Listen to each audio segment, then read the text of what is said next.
पालघर जिल्ह्यात शिक्षणाच्या नावाखाली सुरू असलेल्या अनधिकृत शाळांवर जिल्हा परिषद प्रशासनाने मोठी कारवाई सुरू केली आहे.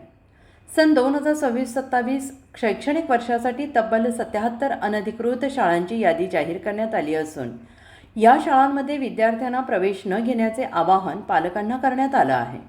विशेष म्हणजे बोईसर खोदराम बागेतील लिटिल फुटस्टेप या शाळेसह इतर 2 शाळांचा या यादीत समावेश असल्याने पालकांमध्ये चिंतेचं वातावरण निर्माण झाले. विद्यार्थ्यांच्या भविष्याशी खेळ करणाऱ्या अनधिकृत शाळांविरोधात पालघर जिल्हा परिषद प्रशासनाने कठोर भूमिका घेतलेली आहे. शासनाची मान्यता नसताना शाळा चालवणाऱ्या संस्थांवर कारवाईचा बडगा उगारण्यात आलेला असून जिल्ह्यातील 77 शाळांची यादी अधिकृतपणे जाहीर करण्यात आलेली आहे. बालकांचा मोफत आणि सक्तीच्या शिक्षणाचा हक्क अधिनियम 2009 अंतर्गत शासन मान्यता नसताना शाळा चालवणे हा गंभीर कायदेशीर गुन्हा मानला जातो.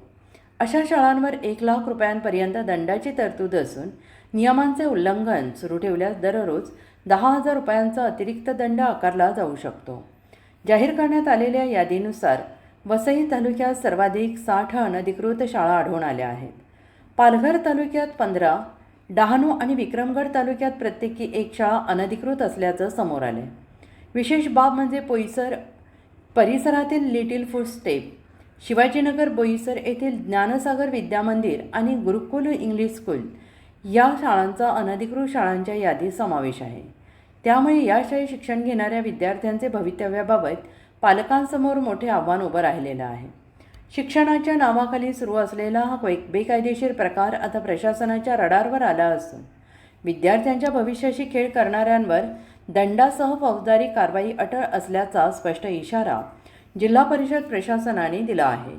शिक्षणाच्या नावाखाली पालकांची आर्थिक लूट, विद्यार्थ्यांच्या भविष्याशी सुरू असलेला हा खेळ आता उघडकीस आलेला आहे.